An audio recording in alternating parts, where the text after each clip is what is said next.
Ini pelanggaran hukum. Saya sudah katakan bahwa Freddy T bukan orang cerdas.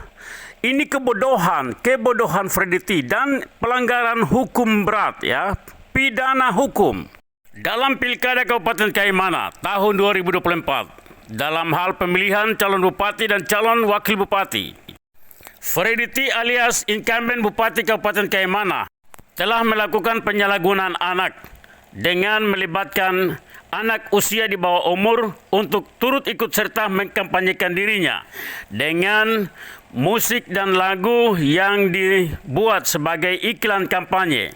Dan juga Freddy T telah membagi-bagi uang kepada anak, menunjukkan uang serta menyebutkan uang dan serta mengangkat atau menunjukkan kode 2 jari sebagai bentuk ajakan untuk mencoblos nomor urut 2. Iklan ini tersebar di seluruh Indonesia dan ini menjadi pembelajaran politik dan menjadi tuntutan hukum di mana akan melibatkan Komnas Perlindungan Anak serta perundang-undangan yang berlaku. Di sini kita lihat ada beberapa aturan yang dikeluarkan oleh KPU dalam hal bentuk larangan, tetapi juga ada undang-undang yang perlu kita perhatikan. Ini berlaku seluruh Indonesia. Kira-kira apa itu hukumnya jika melibatkan anak usia di bawah umur dalam kampanye politik? Memang sepanjang ini kita lihat bahwa PKPU 13 2024 dan Per PPU 1 2014 dan perubahannya tidak mengatur tentang ketentuan dan atau larangan melibatkan anak dalam kampanye pilkada. Namun, semua harus perhatikan baik. Akan tetapi dalam pasal 280 ayat 2, ya, dalam pasal 280 ayat 2 huruf K. Sekali lagi, pasal 280 ayat 2 huruf K Undang-Undang Pemilu ditegaskan, saya kasih tahu, ditegaskan bahwa pelaksana dan atau tim kampanye dalam kegiatan kampanye pemilihan umum pemilu dilarang mengikut sertakan warga negara Indonesia yang tidak memiliki hak memilih. Saya ulang lagi, yang tidak memiliki hak memilih.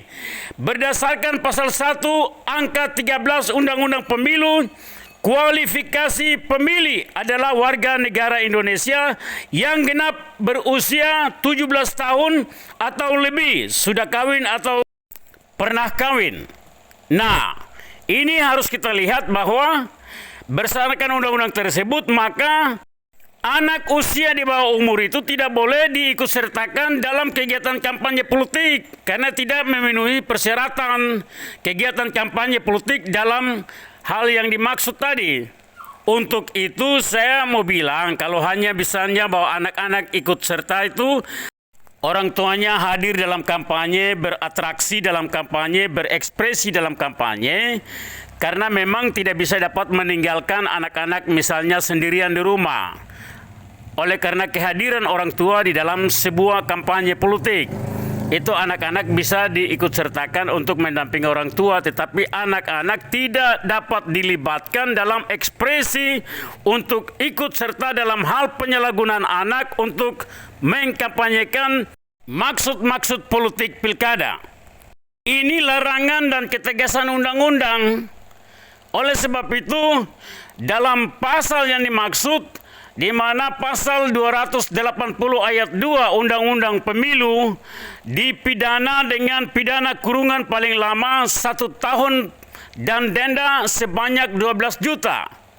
Ya, coba nanti buka dan perhatikan pasal 15 huruf A Undang-Undang 35 tahun 2014 tentang perubahan dan Undang-Undang Perlindungan Anak mengatur bahwa setiap anak berhak untuk memperoleh perlindungan dari penyalahgunaan dalam kegiatan politik.